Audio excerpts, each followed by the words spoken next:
मुस्कुराते हुए टेंशन नहीं। नमस्कार। ग्लोबल न्यूज़ में आप सभी दर्शकों का बहुत बहुत स्वागत है। मेरा नाम है उर्वशी मोदी और मैं हूँ एडिटर इन चीफ आपके मन पसंदीदा चैनल ग्लोबल न्यूज़ में।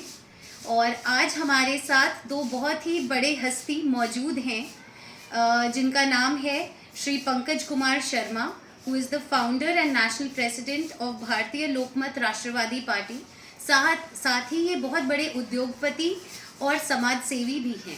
इसके साथ ही हमारे साथ श्री सीए ध्रुव अग्रवाल जी मौजूद हैं, जो कि चेयरमैन हैं ऑल इंडिया सीए एसोसिएशन के। चलिए आइए इन लोगों से कुछ बातें करते हैं और इनके बारे में, इनके संघर्ष और इनके आगे के विजन के बारे में जानते हैं। श्री पंकज कुमार शर्मा जी, आपका बहुत बहुत स्वागत है। हमने सुना आप बहुत सारे क्षेत्रों में आपने अभी अपना आप कार्यरत हैं और आज आप दिल्ली आए हैं। दिल्ली में आपने टूर किया है, तो आपको कैसा लगा यहाँ पर आकर? जो मैं दिल्ली का माने हमारे बहुत बड़े समाज सेवी और अंतर्राष्ट्रीय लीडर ध्रुव अग्रवाल साहब साथ में थे और 70 में से करीबन हम लोगों ने 25-30 विधानसभा का दौरा भी किया। पिछले 7-8 वर्षों में व्यापारी का एक बहुत बड़ा समूह दिल्ली छोड़कर नोएडा में शिफ्ट हो गया। आप अगर देखेंगे तो सेंट्रल गवर्नमेंट, स्टेट गवर्नमेंट और पब्लिक सेक्टर अंडरटेकिंग, तीनों सेक्टर मिलाकर के गवर्नमेंट की नौकरियां दिल्ली के अंदर में 2 से 3% लोगों के पास है। बाकी 90-95% जो लोग हैं ये छोटे छोटे दुकानदारों के यहाँ नौकरी करते हैं। कोई सीए के यहाँ है, कोई टीवी शोरूम में है, कोई चांदनी चौक में दुकानें में काम कर रहे हैं। लेकिन देखेंगे तो धीरे धीरे धीरे धीरे ये जो पलायन एक बहुत बड़ा क्षेत्र से हो रहा है और बेरोजगारी दिन प्रतिदिन जो बढ़ती जा रही है। कोई ऐसा व्यक्ति हम लोगों के बीच में आता है जो लोगों का विश्वास लेने के लिए बच्चों की कसम खाता है कि राजनीति में नहीं जाएंगे, हम मेट्रो में ही चलेंगे, बड़ा मकान नहीं लेंगे, बहुत सारी बातें करते हैं। शीला जी को जेल भेजेंगे 48 घंटे में। मतलब सत्ताधारी पार्टियों पर विपक्षी चोट करो, भावनात्मक चोट करो और पब्लिक का सहानुभूति वोट ले लो। लेकिन राजनीति के एक आध्यात्म का केंद्र होता है, जो आत्मा सीधा परमात्मा से कनेक्ट होती है और परमात्मा का स्वरूप होता है जनता। तो जो रौनक नाम की चीज़ दिल्ली में थी, तो धीरे धीरे धीरे धीरे उस समाप्ति की तरफ बढ़ रही है, वो हमने देखा है। और जिस हिसाब से बिजनेसमैन का पलायन होना, जैसे 1990 में जो स्थिति बिहार में बनी थी, उसी हिसाब से बहुत तेज़ी से मैं देख रहा हूँ कि लोग, और जब धीरे धीरे पलायन धीरे धीरे करते जा रहे हैं तो क्या होगा, जो टैक्स जिस हिसाब से टैक्सेस आ रहे थे स्टेट गवर्नमेंट को, वो भी धीरे धीरे कम होता चला जाएगा। ये 2016 में भी किसी ने इनके बारे में पंजाब का चुनाव में कहा था कि नोटबंदी में जो हल्ला कर रहा है इसलिए कर रहा है कि 3000 करोड़ रुपये इनका बंद रह गया बोरे में, जो पैसे चुनाव में यूज करने थे। इन्होंने क्या किया, हर बूथ पे कुछ लोगों को हायर किया तनखे पे, उससे अपना पब्लिसिटी किया, अपना विज्ञापन में ज़्यादा इन्होंने काम किया। एक काम किया, सुबह उसका प्रचार किया। ये सब चीज़ों में हमने देखा। लेकिन ध्रुव अग्रवाल साहब पर्दे के पीछे रह करके ही क्षेत्र और समाज में, खास कर शिक्षा के क्षेत्र में, स्वास्थ्य के क्षेत्रों में, और हमारे जो ग्लोबल डेवलपमेंट ऑर्गेनाइजेशन के माध्यम से, या भारतीय लोकमत राष्ट्रवादी पार्टी के माध्यम से, या भारतीय लोकतांत्रिक संगठन के माध्यम से, या ग्लोबल फिल्म्स एंड इंटरटेनमेंट के माध्यम से लोगों को इन्होंने जो जागरूक किया, जो प्लेटफॉर्म दिया, ये बहुत काबिल तारीफ है। और पब्लिक भी इनके अंदर काफ़ी संभावनाएं दिल्ली प्रदेश में देख रही है, जो आने वाले समय में आपको दिखेगा। क्योंकि भारतीय लोकमत राष्ट्रवादी पार्टी का निर्माण उन लोगों ने किया है जो देश और समाज के लिए ईमानदारी सच्चाई से कुछ करना चाहते थे, लेकिन बड़ी पार्टियां उन तक नहीं पहुंच पा रहे थे, या वो बड़ी पार्टियों तक नहीं पहुंच पा रहे थे। उन्होंने ही भारतीय लोकमत राष्ट्रवादी पार्टी का निर्माण किया ताकि देश और समाज में राजनीति करने वालों का चेहरा बदले, इमेज बदले। तो भारतीय लोकमत राष्ट्रवादी पार्टी उसी दिशा में काम कर रही है कि भारत कैसे विश्व गुरु बने। फिर हम लोगों ने कहा कि गरीब गर्भवती जो महिला है उनको मुफ्त में हम चिकित्सा दे रहे हैं और पौष्टिक आहार का सुविधा, ताकि 67% बच्चा जो कुपोषण का जो शिकार हो जा रहा है उससे वो बचे। स्कूल अच्छे बना देंगे, लेकिन बच्चे जब पेट में 9 महीना तैयारी ठीक से नहीं हो पाएंगे तो सुनहरा अवसर का लाभ कैसे उठाएंगे? जो आने वाले जो चुनौतियां हैं उसका लाभ कैसे लेंगे? देखिए अभी कोरोना पीरियड में क्या हुआ, ये हमारे सीएम साहब कितना पीठ थपथपा रहे थे, बाद में इनको ऑक्सीजन कम पड़ गया तो ऑक्सीजन की रेल चली, उसमें टाटा कंपनी के लोगों ने, हमारे रिलायंस के लोगों ने काफ़ी योगदान दिया। इसीलिए दिल्ली में भारतीय लोकतांत्रिक पार्टी का 2 लाख के ऊपर में आज हुआ है, और राष्ट्रीय प्रगतिशील महागठबंधन में ध्रुव अग्रवाल साहब का बहुत बड़ा सहयोग रहा है कि 150 पार्टियों का उसके साथ में तालमेल हुआ है, गठबंधन हुआ है, और उम्मीद है कि एक नया विकल्प और एक नई जो लोगों की सोच है, जो आशा है, जो अपेक्षाएं हैं वो पूरी होगी और हम लोग उस पर खड़ा उतरेंगे। क्योंकि हमने सभी को कहा है कि जो भी कुछ काम करो ये सोच के करो कि तुम्हारी अंतर आत्मा तुम्हारा वीडियो रिकॉर्डिंग कर रही है। अंतर आत्मा से डरो, क्योंकि वही तुम्हारे कर्मों का साक्षी है। वो आत्मा जो वीडियो रिकॉर्डिंग करेगी उसका जवाब तुमको देना है। जी, बहुत बहुत अच्छा विजन है आपका और बहुत बहुत शुभकामनाएं। इस पार्टी को हम उम्मीद करेंगे कि बहुत ऊंचाइयों तक ये पहुँचे आपके और श्री ध्रुव अग्रवाल जी के नेतृत्व में। अब श्री ध्रुव अग्रवाल जी से जानते हैं आपका राजनीति में उतरना और दिल्ली में किस तरीके से आप राजनीतिक स्तर पे और दिल्ली को किस तरीके से आप सुहावना बनाएंगे, क्या आपका विजन है, थोड़ा बताइए।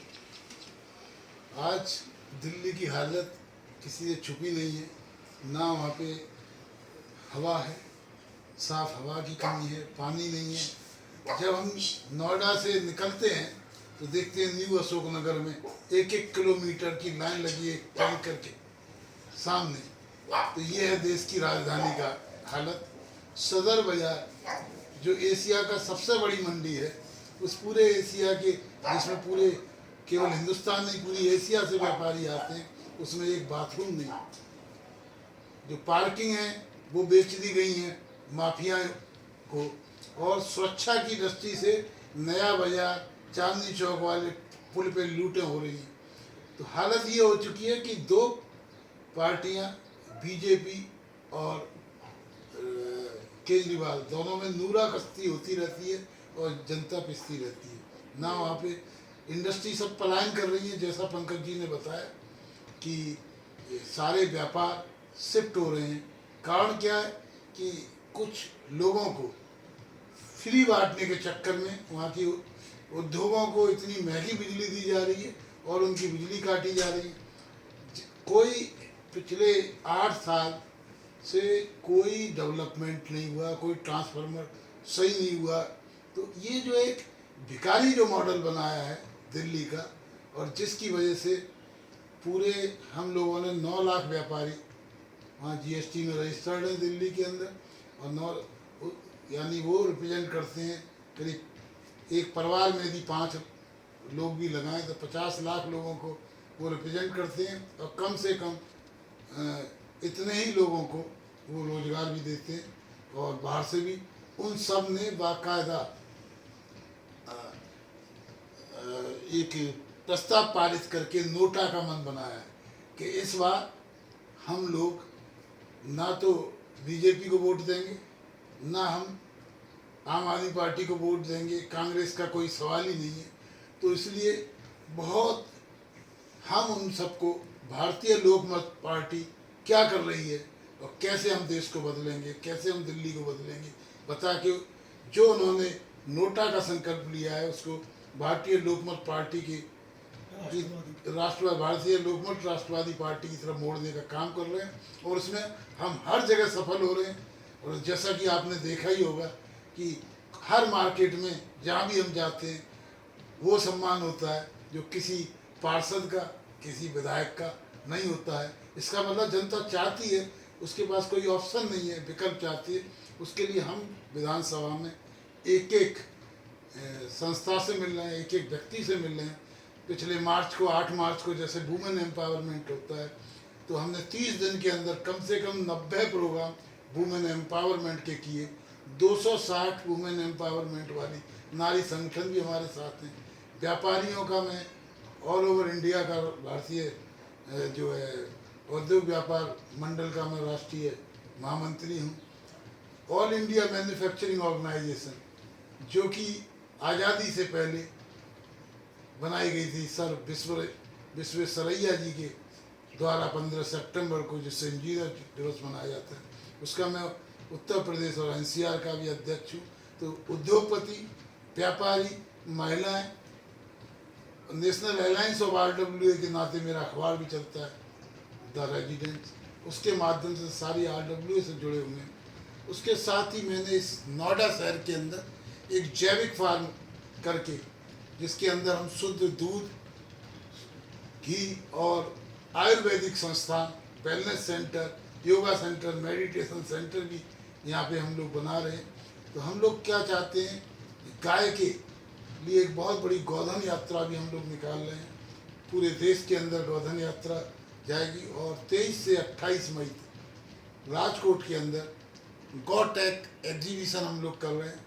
साथ ही बहुत सारे प्रोग्राम कर रहे हैं, जिसके अंदर हम लोग कॉन्स्टिट्यूशन क्लब में भी एक प्रोग्राम अभी डिजाइन कर रहे हैं, जिसके अंदर लेडी एंटरप्रेन्योर्स और यूथ को एग्जीबिशन करने का मौका मिलेगा। नए नए इनोवेशन, नए नए होम डिजाइनिंग एंड जो भी उनकी जो कलात्मकता है, जो भी रचनात्मक है, वो सब करेंगे।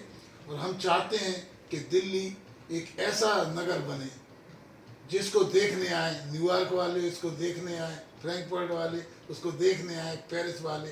अब वो वर्ड नहीं चलेगा पेरिस की वो रंगी सांप, वो पिक्चरों में होता था, अब रियलिटी में उसको बनाना पड़ेगा यदि वास्तव में भारत को विश्व गुरु बनना है। नहीं तो आज की हालत क्या है? आज की हालत तो दिल्ली के अंदर हवा हो चुकी है जहर। अभी मैं गया कल ही जिम कॉर्बेट से आया, तो वहाँ मिल गया कोई वाइल्ड एनिमल तो नहीं मिला, एक सर्प मिल गया। मैंने सांप से पूछा, ये सर्प ये बता, तू तो कभी गया नहीं शहर, फिर कहाँ से आया जहर? तू तो कभी गया नहीं शहर, फिर कहाँ से आया जहर? तू तो नहीं है कभी हंसता, फिर कैसे लोगों को डसता? तू तो नहीं है मुस्कुराता, फिर कैसे लोगों को फंसाता? तो उसने कहा शहर से आते हैं सैलानी बहुत, उनके काले दिलों में भर देता हूँ उजाला, तभी तो हो गया हूँ इतना काला। तो देख सर्प भी ये व्यंग है दिल्ली की व्यवस्था पर कि क्या बात है, मतलब आप उद्योगपति, सीए और साथ साथ में शायर भी हैं। बहुत बहुत शुभकामनाएं आप दोनों को। हम उम्मीद करेंगे कि आप दोनों के नेतृत्व में दिल्ली बहुत ही ऊंचाइयों पे पहुंचे और एक नई सुबह जहां पे कोई जहर ना हो, ऐसी दिल्ली हम सबको नसीब हो। धन्यवाद। धन्यवाद। ग्लोबल न्यूज का बहुत बहुत धन्यवाद। और हम चाहते हैं जिस तरह पार्टी बढ़े, ग्लोबल न्यूज भी पूरे ग्लोब में अपना एकाधिकार बनाए। बहुत बहुत धन्यवाद। सभी दर्शकों को ग्लोबल न्यूज़ की तरफ से इस बार के लिए अलविदा। फिर मिलेंगे जल्दी ऐसे और भी बहुत ही रोमांचक हस्तियों के साथ। धन्यवाद।